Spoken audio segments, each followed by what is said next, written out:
Check na araw mga health checkers sa Luzon, Visayas at Mindanao at sa mga nakikinig at nanonood sa iba't ibang panig ng mundo sa DZRH Radio, Digital TV at social media platforms. Ako po si Teacher Ellie Campos Banayat. Samahan niyo po kami dito sa programang pinagkakatiwalaan ng mga eksperto, ang Health Check Plus. Issue: Kalusugan. Tampok na balita hinggil sa kalusugan ng mamamayan. Issue: Kalusugan sa Health Check Plus. Alam po natin na nagbabala ang Department of Health o DOH kamakailan tungkol sa pagdami ng nabibiktima ng dengue. Di ba nagdeklara ang lungsod Quezon ng outbreak at ayon sa DOH, maaaring magkaroon din ng pagrampa ng dengue sa 10 lugar sa Calabarzon, Central Luzon at National Capital Region. Kaya naman, minabuti po natin na makapanayam ang isang public health expert, walang iba at suki ng Health Check Plus. Welcome pong muli, Dr. Marlon Joselito Roberto F. Molano. Magandang araw, health checkers. Nandito po ulit ako.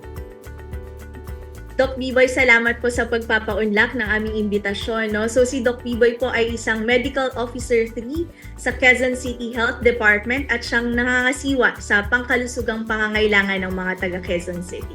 So simulan na po natin ang kwentuhan, Doc Biboy. Unahin po natin, pakipaliwanag lang po sa ating mga health checkers, ano po ba ang dengue at ano po ang sanhi ng medical condition na ito? Oo, no?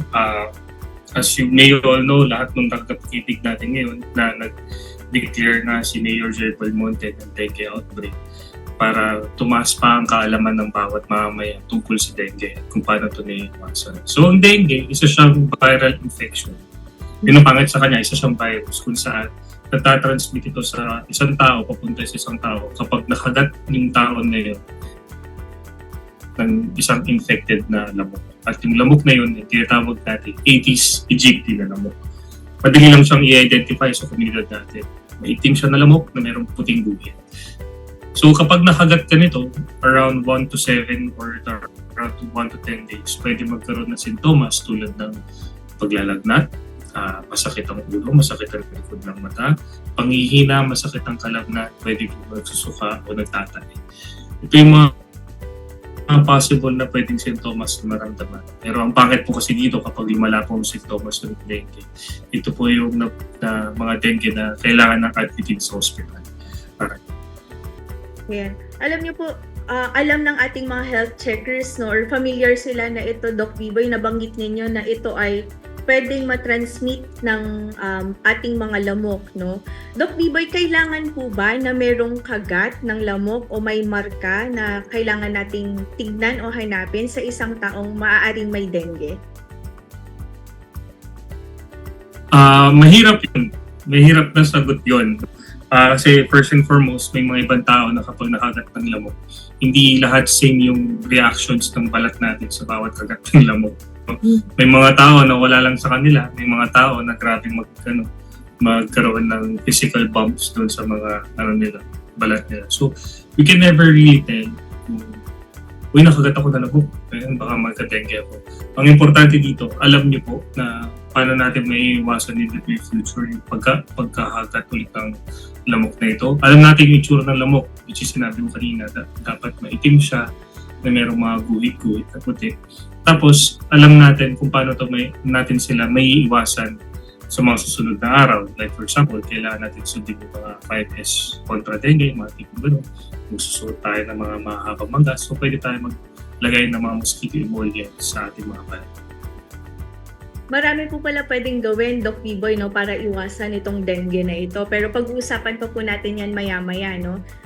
Curious po kaming mga health checkers kapag po kami ay nakaramdam na kasi yung mga nabanggit niyo pong mga sintomas kanina, parang regular po siya, pwede siyang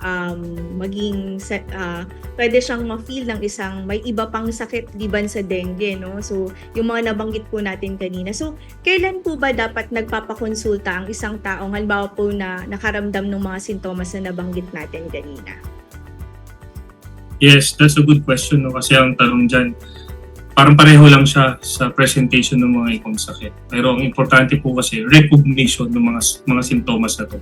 Tulad ng nabanggit ko kanina, pag nilalagnat, masakit ang ulo, nangihina, masakit yung kalabnan, masakit yung ulo o yung mata, tapos nagsusuka, nagpapantal-pantal, o nagtatae. Ito yung mga classic na simptomas na kailangan ipakonsulta mo agad. Kasi yung doktor po makakapagsabi niya, or yung sa mga healthcare professionals po natin, makakapagsabi kung dengue ba to o hindi. Pero pag may mga simptomas po ng ganito, it warrants further testing. So for example, dito sa Quezon City, nag-open tayo ng mga dengue fever links sa ating health centers tuwing Monday to Sunday. Kapag may sintomas na gano'n na pumunta sa health center, no, ite-test po agad yun. Meron tayong mga rapid diagnostic test kits na ginagamit sa ating mga health centers para masabi kung positive ba o negative for dengue infection isang tao. Yun yung point, no? Hindi lagi nga na kung ito naramdaman mo dengue na. Ang importante is early detection and recognition of your symptoms para kahit paano maabisuan agad ng mas maganda o professional na advice from a doctor kapag pinakonsulta mo na ito. Ayan mga health checkers, no, napaalalahanan tayo ni Doc Biboy kapag meron tayong mga sintomas ng mga nabanggit ni Doc Biboy kanina ay mas maganda na lumapit tayo sa ating mga health centers at ating mga doktor para ipakonsulta ito. Doc Biboy, nabanggit niyo po kanina yung ilang mga diagnostic test na gagawa po dyan sa inyo, no, sa mga health centers natin dyan sa Quezon City. Nakakatuwa po na meron tayong rapid diagnostic test, no. Liban po dito, ano pa po ba yung ina-expect ng ating mga health checkers kung sakali po ay sila magpakonsulta na kung sakali ay dengue po ang kanilang niraramdaman?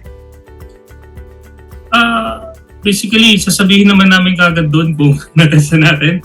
Malalaman mo agad, rapid diagnostic check, malalaman mo agad within 15 to 20 minutes kung positive or hindi. Pero pag negative, syempre may kaukulang medical advices yan kung ano yung next na gagawin, kung ano yung next na ipapagawa ng mga laboratory testings. Ang importante lang talaga is makuha pa natin early. Kasi kapag early natin dinetect yung mga sakit nyo, mas early natin ma-treat or mabibigyan ng pangunalunas para hindi lumala. Kasi yung problema, like for example sa dengue, problema nga sa dengue, pag ma-dehydrate yung isang tao. Pangalawang problema sa dengue, kapag lumala, ibig sabihin kapag nagkaroon na ng plasma leakage, doon na yung nagdudugo. Nagkakaroon ng pandurugo sa loob ng katawan, kaya lumalabas yung mga warning signs and dengue. Doon tayo nagkakaroon ng mga, unfortunately, doon tayo nagkakaroon ng mga casualties. Kasi kapag dumadating na sila na late sa mga testing centers natin, for example, may warning signs na, mababa na yung BP, hindi na maganda yung tsura, hindi na nakakatayo, hindi na nakakakain. Ito na yung mga pasyente na may potential na pumunta doon sa mga ayaw nating phases. Like for example, nagiging critical phases sila, tapos medyo nagkakaroon na ng mga complications na hindi kaya or hindi madaling ibalik. Eventually, yung mga iba namamatay. Fortunately, sa Quezon City may namatay, mga 11 na yung dengue cases natin na unfortunately namatay. Dahil late sila na nagpa-consulta sa mga health centers or late sila nag-identify or recognize yung symptoms nila. Kala nila kasi kaya lang parang nila. Which is wrong. So, kaya sa mga tagapakinig natin, kapag may early symptoms, early din dapat yung pagpapakonsulta nyo. Kasi para doon pa lang, maiwasan na natin kung ano man yung mga potential na outcomes ng mga sakit natin. Hindi pala dapat pinagbabalewala itong mga sintomas na ito, Doc Biboy, no? Talagang nakakabahala na pwede itong umabot na talagang may namamatay po pala dahil sa dengue. Yes. Pangit nga no? Ang pangit kasi technically here in the Philippines, in Manila, very capable naman tayo to detect dengue talaga. Pero meron pa rin talaga kasing mga matitigas po talagang ulo na pag nilalagnat na yung anak, wala pa rin talagang gagawin. Magpapainom lang ng tubig or something like that, mag-self-medicate, which is somehow na binibigyan natin ng oportunidad yung dengue o ibang sakit. Baga, binibigyan natin silang opportunity to grow pa or to wreak havoc pa sa ating mga katawan. Kaya mas maganda talaga early detection, early recognition of the symptoms para mas maganda or early treatment para maiwasan natin ng pangit na outcomes. Doc Biboy, okay lang po ba na pakiulit po sa ating mga health checkers yung mga babantayan nilang mga sintomas kasi kanina nabanggit po natin, no, pero baka maganda na isa-isahin po ulit natin para sa ating mga health checkers. Oo, ang dengue, ang number one symptom ng dengue would be lagnat, of course. Kaakibat ng lagnat, pwede masakit po ang ulo, nangihina, masakit po ang katawan or mga kalamnan, masakit po yung likod ng mata or sa may mata po masakit. Pagsusuka, pagtatae, pagpapantal, nagkakaroon ng konting rashes, no? Tapos pagkawala ng gana ng kumain. Ito po yung mga symptoms kung saan kapag pinakonsulta nyo, kaya pa to as outpatient basis. Kasi sa mga tagapakinig po natin na pag sinabi natin dengue, hindi lahat ina-admit sa ospital. Pwede pa ho sa bahay. Kaya pa natin yan as outpatient basis sa bahay. Basta meron lang tayong proper na tagubilin sa abiso ng mga ating mga healthcare professionals. So itong mga simptomas na to, pakonsulta nyo agad sa health centers. Pero kapag nawala yung lagnat, tapos kasama sa pagkawala ng lagnat, sumakit yung sikmura, nahirapan huminga, o kaya walang tigil yung pagsusuka, hindi na talaga kumakain, tapos sobrang tamlay na niya, at yung pinaka-packet dito is yung may hindi karaniwan na pandurugo. Like for example, nagdugo yung ilong, nagdugo yung gilagi, tenga, pwedeng gano'n. Ito na yung mga warning signs kung saan delikado na to. Ito na yung mga meron ng signs of plasma leakage sa katawan kung saan kailangan admitin na yung pasyente para mas mabantayan pa siya sa hospital. Kasi aggressive na ang fluid resuscitation kapag ganyan. So, pag may mga sintomas na ganito, nagsabi ko yung mga warning signs, huwag na po kayo talagang hindi, kaya pa to, huwag po gano'n. Diretso na po agad tayo sa mga ating mga health centers or sa hospitals kasi ito yung mga warning signs kung saan pangit na po yung phase ng dengue kung nasaan tayo na. Yun po pala yun talaga, no, Doc Biboy, napaka-importante talaga na magpakonsulta kapag tayo ay meron na nung mga sintomas na nabanggit ni Doc Biboy, mga health checkers, no? At tulad nga nung nabanggit ni Doc Biboy, meron din tayong mga warning signs na kapag meron na ito ay talagang pumunta na ng health center, wag nang magdalawang isip na lumapit sa ating mga doktor. Doc Biboy, nababanggit niyo po kanina, pwede pong kapag maaga na na-detect itong dengue na ito ay pwede pong sa bahay. Ano-ano po yung mga expected ng ating mga health checkers na paunang lunas kung sakali po sila ay ma-detect na maaga ng kanilang dengue? Basically, supportive treatment. Ibig sabihin ng supportive treatment, kung ano yung pinapresenta ng pasyente, inuunahan na natin. Like for example, nagbibigay tayo ng oral rehydrating solutions for the patient na tinitipkan nila sa basong tubig para yun yung form of hydration status nila para hindi sila ma-dehydrate. Kasi kapag nilalagnat kasi tayo, na-associate natin yung lagnat sa dehydration. Bakit kasi ganun? Kung napansin niyo po, pag nilalagnat, lagi nagpapawis. Meron kasing sensible water losses during the time na febrile tayo. Kaya during the time na mayroong water losses, meron tayong potential outcome na dehydration. Kaya tayo nagbibigay ng oral rehydrating salts or solutions sa ating mga pasyente. Meron nga meron yung pag sa mga rural area, yung mga wala masyadong ORS na nabibili, pwede yan gumawa sa bahay ng homemade ORS. Nakalimutan ko lang yung formulation, pero kung hindi ako kakamali, sa 1 litrong tubig, 6 na teaspoons ng sugar and half a teaspoon of salt. Yun yung oral rehydrating solution na manual. Pwede yun gawin sa bahay. Pero sa urban area naman tayo, meron naman po nabibili mga oral rehydrating salts. Saka meron naman nabibili na ready to drink na oral rehydrating solutions. Tapos nabibigay din tayo ng dapat pag may lagnat, nabibigay tayo ng antipyretic. So kung pawala na lagnat, like for example, paracetamol, parang ganun. And the other symptomatic treatment na kung anong pinapresenta ng pasyente, nabibigay din tayo ng gamot para. Pero number one talaga dito is well hydrated dapat sila during the time of the observation nila sa bahay. Saka meron silang, usually ako kasi kami mga iba doktor na nakikinig din. Nagpapa-CBC monitoring din kami. Parang ganun. Para meron lang kami monitoring status kung kamusta na yung platelet count ng pasyente. pasyente, ang gusto nila hematocrit count mo, natin para kung pumangit kasi yung CBC and laboratory count, yung CBC and platelet count, kapag pumapangit, sa nagiging nawawaran din yung pasyente for hospital admissions. Kaya mas maganda, sumunod talaga po kayo sa lahat ng sasabihin ng doktor po sa inyo kapag pinauwi po kayo sa bahay. Kasi potential po yung mga abiso po namin would possibly and probably would save your life. Ayan po mga health checkers, no, ang linaw ng pagkaka-explain sa atin ni Doc Biboy kung gaano ka-importante na magpakonsulta agad at sumunod sa ating mga payo ng doktor, no, kung sakaling tayo ay ma-diagnose ng dengue at hindi man i-admit muna, no. Doc Biboy, alam niyo po marami sa ating mga nakikinig at nanonood ngayon ay maaaring nag-aalala din kasi dahil sa experience natin sa COVID-19, kapag may mga nababalita pong outbreak ay bumabalik sa atin yung experience natin ng COVID-19 at nag-aalala po ang karamihan kung handa po ba ang ating mga clinic, ospital at mga DOH dahil po marami nga po tayong kaso ng dengue ngayon. Ano po yung lagay ninyo dyan sa Quezon City dahil sabi po kayo na may outbreak dyan. Kumusta po ang lagay? Handa po ba? Ano po yung mga usual na ginagawa natin na in addition to the usual things that we do para maharap itong outbreak na ito? Pag sinabi kasi nating outbreak, by definition itself, ibig sabihin yun at least may 3 or 4 folds increase ng mga kaso for the past 5 years. Mga nakaraang taon sa Quezon City, during the time ng January, February, mga kaso lang natin ng dengue, 600, 500.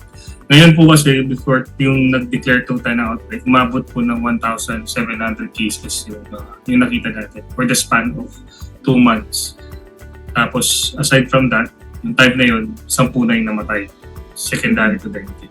So, it necessitates, no? Sabi nga ni Mayor Joy, hindi ibig sabihin na magde-declare tayo ng outbreak. Mahina tayo. Ang purpose kasi ng outbreak is to spread the information. Kasi nga tumataas na tong kaso na to. Kasi pag hindi mo i-spread yung information na to, baka mas lalo pang tumaas, mas lalo pang pangit yung outcomes. Kaya nag-declare tayo ng outbreak to spread the information, taasan yung kaalaman para sa dengue, saka para matundukan yung potential ng kaso, pagtaas ng kaso na to to brighter one. No? Kasi pag hindi natin i-declare, baka mamaya mag 4 folds, 5 folds pa yung increase ng cases natin. Tapos baka mamaya, hindi pa natin makuha yung active participation ng community.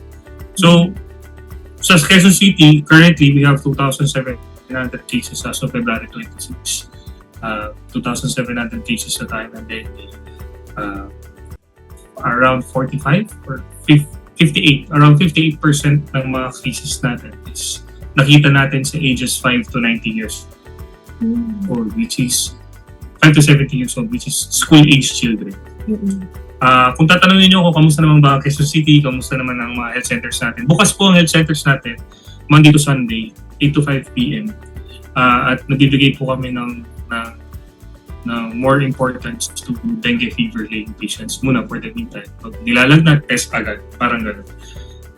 Kasi kailangan early detection nga. Ayaw natin lumala. Yung mga patients, ayaw natin mapunta sila sa pangit na outcomes. Pero regarding sa hospital admissions, mga tipong gano'n, I cannot really tell you right now kung kamusta ang ating hospitals. Pero so far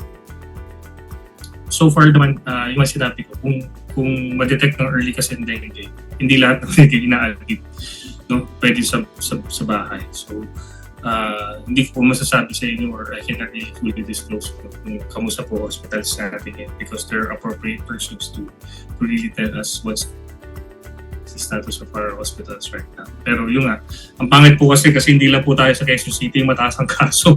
Meron din po sa Calabarzon. Meron din po sa sa ibang lugar, pati sa Visayas sa Mindanao. Yun ang pangit eh. Yung last week nga po, Teacher Ellie, nagkaroon tayo ng kick-off campaign ng Department of Health. Ang pangalan ng kampanya na yun is Alas 4 kontra Mosquito. Ginawa natin yun sa Batasan Hills, SB Park. Tapos kasabay natin ng Iloilo, Guimaras. Parang during that 4 o'clock, nag-clean up drive or nag-search and destroy yung mga tao.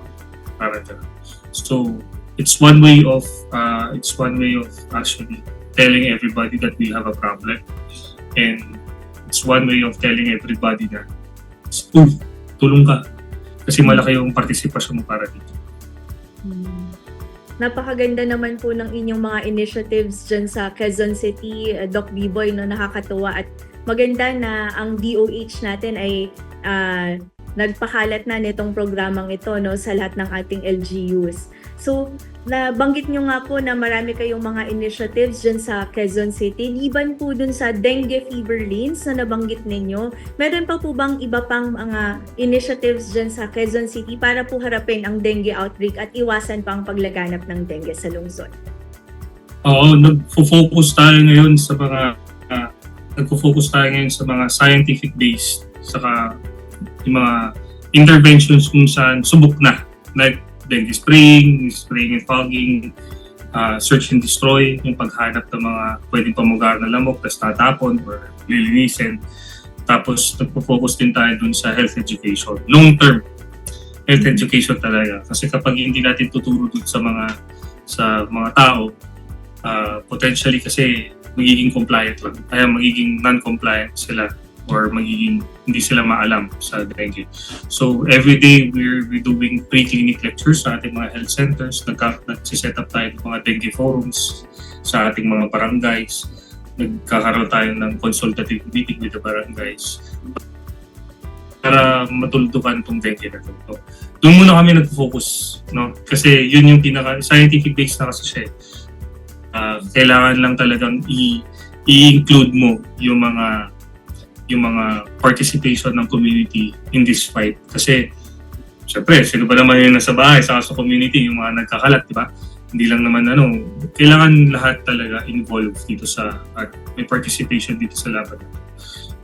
If you would ask, kasi yung mga ibang LGU, mayroong mga gimmick, mga ganyan-ganyan. Ano na yun, I commend them for thinking out of the box. Pero, ang advice pa rin namin is we highly encourage doing the dengue interventions that are scientifically based at napag-aralan na. Doon sa iba na gumagawa, siguro mas kailangan pag-aralan muna nila kung magiging effective ba yung mga gimmicks nila kontra dengue. Yan, napakaganda ng inyong nabanggit, Doc Biboy, no? At pag-uusapan pa po natin yan, mga scientific interventions na subok na sa pagbabalik ng Health Check Plus. Huwag po kayong bibitaw. Muling magbabalik ang Health Check Plus. Kasama pa rin si Doc Biboy Molano dito sa Issue Kalusugan. Issue Kalusugan. Tampok na balita hinggil sa kalusugan ng mamamayan. Issue Kalusugan sa Health Check Plus.